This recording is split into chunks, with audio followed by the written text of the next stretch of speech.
I have two Gibson related news that I'd like to share. One thing is it was connected with NAMM because they announced it at NAMM, but it's not really so they recently have opened a like the Gibson garage in Nashville for some time. So it's like their own branded store and kind of Gibson experience where you can go and you can obviously check all of their instruments, and obviously you can expect the instruments to be in top shape, and you'll get like the additional and there's also some kind of museum connected to that where you can see like some rare guitars and whatnot. And now they're actually opening the same thing over here in Europe, and it's going to be in London. So apparently on February 24th they are going to. I love these ads, don't you? What the fuck's going on there? Like, I don't know. It's very weird. So Gibson has announced a grand opening date of February 24th for its new flagship store, the Gibson Garage in London. The brand opened the Gibson Garage in Nashville back in 2021, has chosen the UK capital as the home for its second location, not Japan, as many people thought it would be, since Fender opened a Fender store in there. The new store address is 6162 East Castle Street, London, UK, which is a short walk from the city's iconic Oxford Street. So it's super central. And then half a mile from the city's traditional music road, Denmark Street. I mean, that's definitely great. Gibson tells us that the 4,500 square feet space will offer a range of more than 300 electric and acoustic guitars, plus other amps and pedals, sourced from the full range of the Gibson brand's stable, including Epiphone, Kramer, Mesa Boogie, Maestro pedals, and of course the Gibson Custom Shop. As with the Nashville space, players will be able to spec their own Custom Shop Murphy Lab made-to-measure builds in-store, selecting the actual top material and specs of their choosing on the spot. Now, that's obviously not for everyone, but that's directed and addressed to people with a lot of, as you say always, disposable income. People going there and getting like the full treatment, as you would expect from, a store that makes tailored suits. You go there, you choose the material, and they measure every inch of your body to make it look perfect for you. And that's kind of the same thing that's going on here. You can go there and you get like the Gibson experience. And I think, especially with traditional brands, we are going to see more of these kind of flagship stores in the future. I mean, Fender did it. Now Gibson is doing that as well. And I think for a lot of these companies, not only direct sales, which Fender is doing already, but also these kind of like flagship stores where you can actually get in touch with the brand. I think that's we're going to see more of that in the future. Yeah, it's one of those interesting kind of move that they're making that I guess makes sense, especially if they're starting to cut out the middleman and they want to go direct to consumer. Yeah. Online is one thing, but a lot of people complain about the fact that if you buy online, you don't know what the fuck you're buying. Like you've never tried it, right? Yeah. So if you can say, I went to that music store, I gave it a shot, I like the guitar, but here's what I would like. I'm willing to spend a lot of money on a guitar. Yeah. Could you make this guitar with this neck profile and this pickup choice and stuff like that? So if you have the money, you're a diehard Gibson fan, you want that Les Paul, but with these specific things on there, and you're willing to pay for a custom-made guitar, right? That's actually kind of cool. I wouldn't be the customer for that because I tend to buy really cheap guitars and customize them myself, and I'm quite content with that. But for someone who's saying, like, look, this is my dream guitar, I'm willing to pay like whatever, $10K for a custom-made guitar. I wanted this specific color, this finish, etc. That is really cool for someone who can afford that and is looking for that, because otherwise it's kind of online.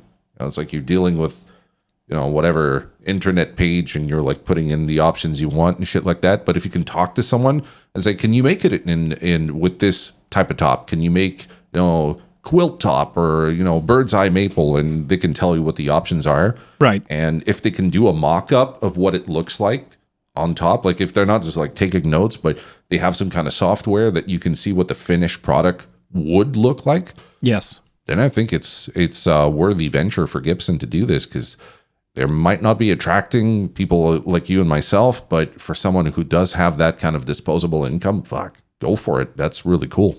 Yeah, 100%. And maybe I can actually try and make the trip once to London.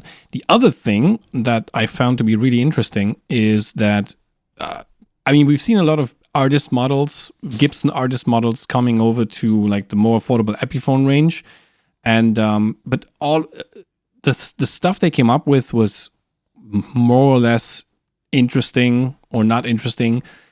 But I think this is kind of a little bit of a game changer as far as like, I think this is going to sell very, very well, because it was always a very like sought after signature model. So they are bringing the Epiphone Dave Grohl DG 335 signature. And this was also released around NAMM. One of the most requested models in Epiphone's history. We are ecstatic to offer this exceptional guitar to players worldwide. Is this a new word? Ecstatic? Yeah, I think so. It's like ecstatic, maybe, but ecstatic. It's yeah. Gibson is not at NAMM 2024, or they were not at NAMM a few years already, but that's not stopped them from hosting its own LA preview party. As such, we can confirm the much rumored Foo Fighters signature model is now a reality, and we even got to take it for a quick spin. This is a Guitar World article, by the way, for people who are not watching this on screen. Yeah. Hailing from Epiphone's Chinese factory, the build features a layered maple body, one-piece mahogany neck, an elliptical C shape, plus an Indian laurel fingerboard with split diamond inlays. So it's made after the Gibson Trini Lopez style guitar. Comes with the Grover Mini Rotomatic tuners. Has this Firebird kind of headstock. And let's see. What else can we see? Gibson USA burst buckers. Cool. CTS pods. Definitely a must. Switchcraft. I expect these kind of things. Graph Tech nut. Locktone Tunomatic bridge. Pelham blue paint job. Now tell me how much this thing costs. It's probably going to be over 1,000. Yes, 100%. Considering what's equipped with it, yeah. I'm trying to find. So we are told it will come complete with a custom Dave Grohl Epiphone hardshell case, and it's set to arrive in March. But we haven't been given a specific release date or price details, so we'll update as these become available. So no real specific date when it's going to come, and no pricing yet. Damn. Considering all the stuff they put on there, and like the popularity and demand for this, I'm expecting it to probably be in like the 1,200, 1,400 kind of price range. If it's below that, it's going to sell like fucking hotcake. Like if they put it at $899, something like that, with everything that comes with it, I'm expecting that guitar to just sell out in no time at all. But even if it's above that, it's probably still going to sell out, because someone who really wants this model, and I'll admit I really like the color on this guitar and I like the look of it. Someone who has the money in pocket right now is seeing this, goes, March, that's not too far. My next paycheck goes on this fucking thing. It's going to sell out, and good for them, because it's something that people want. They want the look, they want the style of a certain guitar. Yeah. If you can make it more affordable, awesome. But I still think it's kind of expensive though for an Epiphone, but it does come with like some really cool features though. So somebody on Reddit claims that he was poking around Samash's website and found a product placeholder, and then called about it, and then says he got a hold of a sales rep, and he was trying to get confirmation on the price, and then he says, I was told their system will likely kick the order out next day if added to the cart and placing the order online, but he can take pre-orders for it over the phone, as previously mentioned in this thread, is $12.99 plus tax and shipping. USD. So, releases March 5th. Again, this is Reddit. Reddit, who knows how valid that is? Yeah. Exactly. We don't know. But so $12.99 plus tax and shipping. That means, depending on where it's sold in the US, obviously you have the sales tax coming on top and then shipping. And then I suppose in Europe, it's going to be more around $1,500, including VAT and probably. whatnot. Yeah. But yeah, I think that thing is going to sell quite well. Hence the price point. Yeah.